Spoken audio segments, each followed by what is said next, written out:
नमस्कार दोस्तों, स्वागत है आपका मेरे YouTube channel share market in 1 minute में, जिसमें आज हम बात करने वाले हैं शेयर मार्केट क्या होता है इसके बारे में।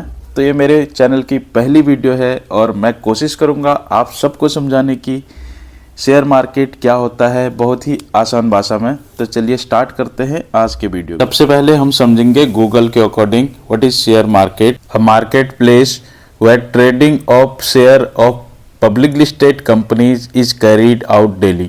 थोड़ा सा और आसानी से समझने के लिए हिंदी वाली डेफिनेशन भी देखते हैं इसकी। तो हिंदी डेफिनेशन के अकॉर्डिंग शेयर बाजार एक स्थान है जहां सार्वजनिक सूचीबद्ध कंपनियों के शेयरों का व्यापार प्रतिदिन किया जाता है। अब हमें यहाँ पर एक और चीज समझनी पड़ेगी कि कंपनियां शेयर मार्केट में कैसे आती हैं। सबसे पहले तो यहाँ पे आप ये समझ लो कि कंपनियों को मैनेज करने और इस सब मार्केट को मैनेज करने के लिए भारत सरकार ने एक संस्था बनाई है, उसका नाम है सेबी, जो कि एक रेगुलेटरी है, मार्केट पे नज़र रखती है और सारे रूल रेगुलेशन इसी के हिसाब से मार्केट में चलते हैं।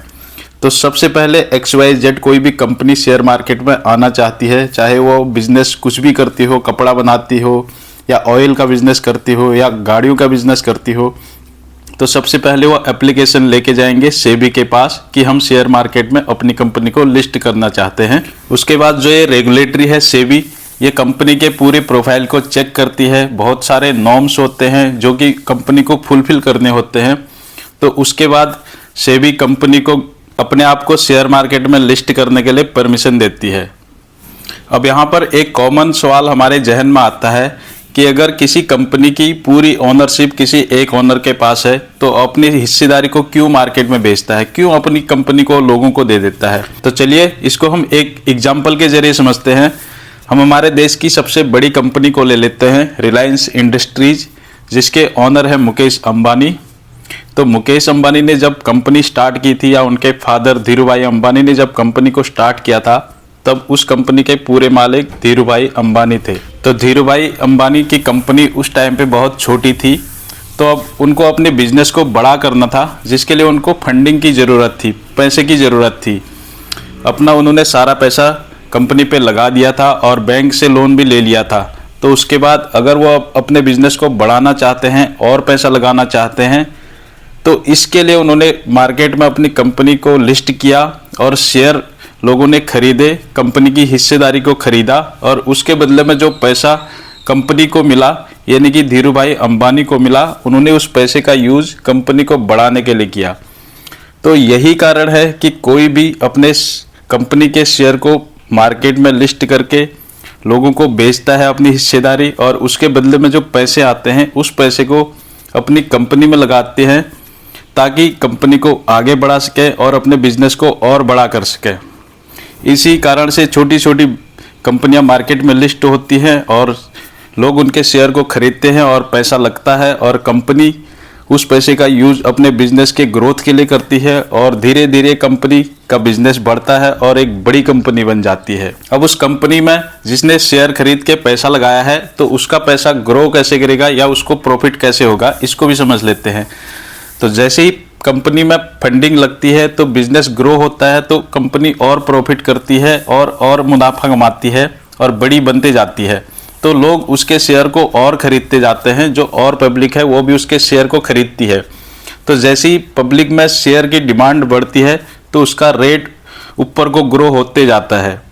मान लो किसी ने एक शेयर को 100 रुपये की वैल्यू पे खरीदा और उस कंपनी का बिजनेस एक साल में दुगना बढ़ जाता है, तो उस कंपनी के शेयर की वैल्यू अगले साल 200 रुपये हो जाती है।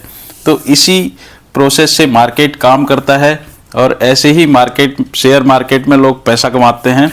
लेकिन कभी कभी सिचुएशन अपोजिट हो जाती है। जिस कंपनी में पैसा लगाया है, अगर आपने 100 रुपये की वैल्यू पे शेयर खरीदा है, अगर वह कंपनी आगे जाके नहीं चलती है या कंपनी में कुछ गड़बड़ हो जाती है, बिजनेस में लॉस हो जाता है या कोई क्राइसिस आ जाते हैं जैसे कोरोना या कोई युद्ध, तो उस टाइम पे शेयर की वैल्यू गिर जाती है। लोग जिसके पास शेयर हैं वो भी बेचने लग जाते हैं और नए खरीदार नहीं मिलते मार्केट में, तो इसलिए शेयर के प्राइस धीरे धीरे डाउन होते हैं। जो शेयर हमने 100 रुपये पे खरीदा था वो 50 रुपये तक भी आ जाता है। तो इस तरह से लॉस भी होता है शेयर मार्केट में। लेकिन ये सारी चीज़ें कंपनी के बिजनेस को फॉलो करती हैं। बहुत सारे लोग शेयर मार्केट को जुआ बोलते हैं, बेसिकली शेयर मार्केट एक बिजनेस है, जिस बिजनेस में हम पैसा लगा रहे हैं किसी एक पर्टिकुलर बिजनेस में, और जहाँ पे कंपनी या बिजनेस जैसे ग्रोथ करता है वैसे ही हमारा शेयर का प्राइस ग्रो होता है और हम पैसा बनाते हैं, और अगर लॉस हो रहा है तो हम लॉस भी करते हैं। तो सेम जैसे किसी दूसरे बिजनेस में हम इन्वेस्टमेंट करते हैं, अगर वो बिजनेस हमारा अच्छा ग्रो होता है, अच्छा चलता है तो हमें प्रॉफिट होता है, अगर वो बिजनेस हमारा लॉस पे चले जाता है तो हमें लॉस होता है। तो इसी तरह से शेयर मार्केट भी काम करती है। बहुत सारे लोग शेयर मार्केट को जुआ समझते हैं, तो ये जुआ बिल्कुल भी नहीं है। शेयर मार्केट एक बिजनेस है जिसको हमें बेसिक से लेके एडवांस तक सीखना होता है। तो ये थी मेरी आज की पहली वीडियो। नेक्स्ट वीडियो हम कुछ नए टॉपिक पे बात करेंगे और शेयर मार्केट के बारे में और अधिक जानकारी लाएंगे। अगर आप चैनल से नए जुड़े हैं तो प्लीज़ चैनल को सब्सक्राइब कर दीजिए। अगर आपको वीडियो अच्छी लगी है तो वीडियो को लाइक करिए और कमेंट करिए अपने सुझाव, और दोस्तों के साथ शेयर करिए। मिलते हैं एक नए वीडियो में, तब तक आप सब लोग अपना ख्याल रखिए। जय हिंद, जय भारत।